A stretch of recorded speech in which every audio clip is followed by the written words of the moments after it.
Las personas trans o transgénero son una población que no desarrollan su identidad de género con base a su sexo biológico, por lo que los datos como nombre y sexo consignados por sus progenitores en los registros civiles al momento de su nacimiento y en sus documentos nacionales de identidad posteriormente no reflejan su verdadera identidad, ya que fueron elaborados con base a su aspecto fisiológico, dado que aún no desarrollaban su personalidad.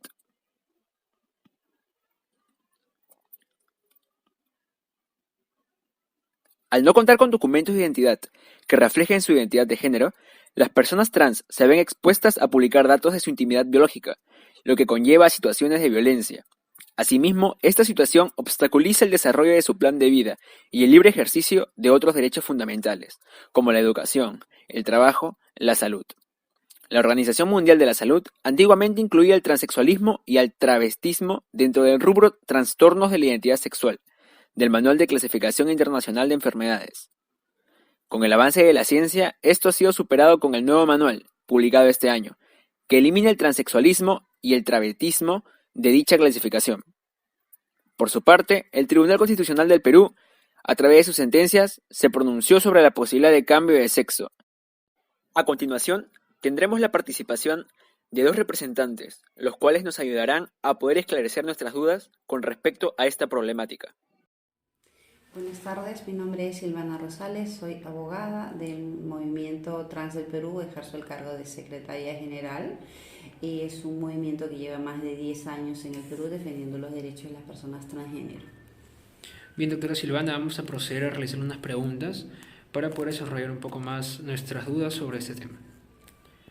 ¿Qué problemas jurídicos se derivan de la identificación de las personas trans para el ejercicio de sus derechos? Bueno, las personas transgénero tienen el problema de la identidad por cuanto su identidad no es congruente con su apariencia. Por ejemplo, cuando las personas trans aparentan, por ejemplo, tienen toda la apariencia de un chico y el nombre de una chica al momento del trabajo, pues no son contratados, piensan que están suplantando la identidad de alguien, en los aeropuertos son detenidos, en los bancos, en las instituciones públicas los miran como si fueran bichos, por decirlo de la mejor manera.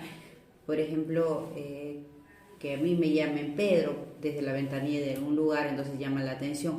Todo eso les genera incomodidad. Entonces, a nivel personal, a nivel laboral, a nivel incluso de la familia, ¿no? Porque, ay, me está poniendo así, se está transformando en un chico de manera externa, porque internamente siempre han sido chicos.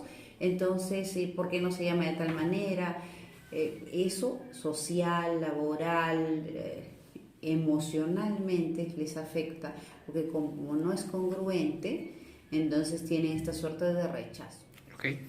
Según los últimos acontecimientos, hoy las personas trans pueden pedir en el DNI el cambio de nombre y sexo. Recientemente, el TC emitió una sentencia que reconoce el derecho al cambio de nombre y sexo en el DNI, otorgando a las personas que así lo deseen la posibilidad de realizar el trámite ante los juzgados civiles. La sentencia establece que las personas que desean realizar este cambio deben acudir a un juez civil. Sin embargo, no establece criterio alguno para que el juez tome una decisión. ¿Eso quiere decir que todo queda libre albedrío y las convicciones personales de cada juez? A ver, no lo establece de manera taxativa, ¿no? Por ejemplo, como en la mayoría de normas que son cerradas o abiertas, que tienen listados, si cumple todos estos presupuestos, sí, y si cumple todos, si no los cumple, no. No, realmente no es así. Sin embargo, de la lectura del Tribunal Constitucional de la resolución que sacó, te puedes dar cuenta que no dice cuándo decir a favor, pero también dice qué es lo que no debes considerar. Por ejemplo, dice que el juez no deberá considerar que el cambio de sexo va a afectar a la sociedad, que el cambio de sexo va a afectar al Estado. No deberá considerar que el cambio de sexo va a afectar a las relaciones personales contractuales. Que ni siquiera para el caso de que tuvieran algún problema penal, que tampoco deberá considerar solamente el tema de la genitalidad, porque sería caer en autodeterminismo biológico. Entonces, no te está diciendo cómo pensar, pero te está diciendo cómo no pensar. Entonces, partiendo de ello, el juez lo que tiene que hacer es decidir si desea ir en contra, pero sin invocar esto que dice cómo no debe pensar. Esto en la práctica no se está dando. Y no se está dando porque la mayoría de jueces, en su mayoría, está decidiendo, algunos en base a sus propios prejuicios, en mi opinión, y otros con un simple, tú naciste varón y te tienes que quedar varón, tú naciste mujer y te tienes que seguir siendo mujer en tu DNI, y punto. Simplemente así. El tema del cambio de identidad, de nombre y de sexo en los documentos de identidad es un tema relativamente complejo, porque existen dos corrientes al respecto. Una que, en base al simple ejercicio del derecho a la identidad, pretende que los organismos estatales, a solo pedido de las personas, puedan efectuar esa modificación tanto en el nombre como en el sexo de la persona que lo solicita.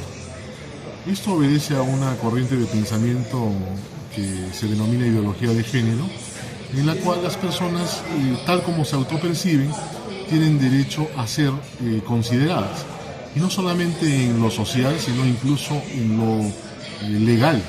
Y por ello es que en algunos casos hay legislación en otros países, y acá en el Perú también hay sentencias que han admitido que se produzca este tipo de modificación en el documento de identidad.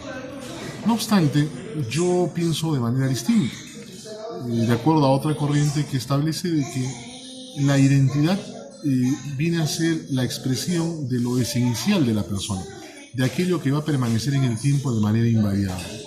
Y el sexo es una de esas cuestiones, porque tiene una connotación más que social o psíquica, ¿no es cierto? Tiene una connotación más bien referida a la biología, a la anatomía de la persona, en la cual cada uno de nosotros, los seres humanos, tenemos lo que se llama una expresión binaria. O nacemos con sexo varón, de macho, o nacemos con sexo femenino o de hembra, y eso es inmutable en el tiempo, porque además dicha expresión sexual corresponde a una configuración genética, que además del solo sexo, también contribuye a configurar todo el organismo humano, ¿no? Entonces, esa expresión binaria, varón y mujer, tiene su raíz en lo que se llama la genética, o sea, la configuración genética en el genoma humano, que es la base constitutiva de todos nosotros, que se produce al momento justamente de la fusión de los cromosomas del varón y de la mujer, que se produce el nuevo ser. Allí en ese momento se establece ese genoma distinto que nos da características de varón o de mujer, de macho o de hembra. Entonces, eso es inmodificable a sola voluntad. Y es ese rasgo esencial el que debe prevalecer en el sexo, en el documento de identidad, porque de lo contrario significaría que si hoy día yo me autopercibo, como dice la corriente de ideología de género, como varón, estará figurando en mi documento de identidad sexo masculino. Si yo mañana de pronto siento que soy mujer, diré, quiero que se me denomine mujer y que se me cambie la identidad sexual. Y si de pronto traspasado mañana vuelvo a pensar que soy varón y otra vez vuelvo a pedir, estamos cayendo en un relativismo perjudicial para las relaciones sociales e incluso legales.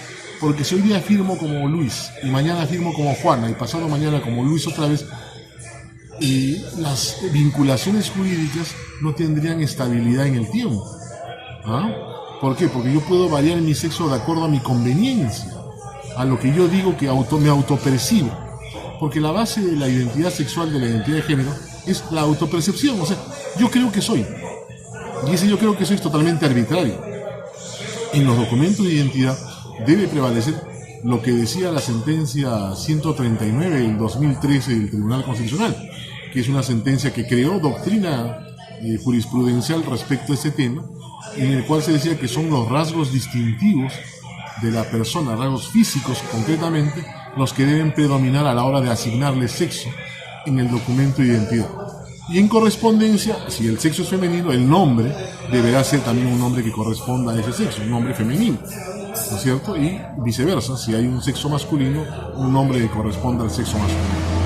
Esa doctrina jurisprudencial que existió en el Perú, luego fue modificada por otra posterior, en el año 2015, donde se expone más bien lo que dije al principio, la teoría de la ideología de género, que es que todo ser humano no solamente es un ser biológico, sino que además influyen en él consideraciones sociales, psicológicas, y que él tiene derecho, entre comillas, a establecer cómo se considera a sí mismo, y que los demás tenemos la obligación de atender a lo que él considera que es y no a lo que él es en realidad. Y yo creo o considero de que los demás en el entorno social debemos considerar a las personas por lo que objetivamente son, en tanto se muestran con sus características físicas biológicas. Entonces, si una señora o una dama tiene rasgos pues femeninos, yo la debo tratar como tal, como una persona de sexo femenino. Y viceversa, si hay un varón, también. Yo no tengo por qué considerar de que hay una señora que está al frente mío que es un señor en realidad, o sea, ¿no? Una persona de apariencia femenina, pero que en su organismo, en su contexto biológico es varón. Eso puede ser un gusto, una preferencia de una persona que quiera disfrazarse, pero no es un rasgo esencial, sustancial de la personalidad. Porque la naturaleza humana tiene eso, tiene un componente material y un componente espiritual. En el componente material predomina el aspecto biológico, que es el que determinará nuestra sexualidad. Eso es lo que yo considero que debe prevalecer en los documentos de identidad.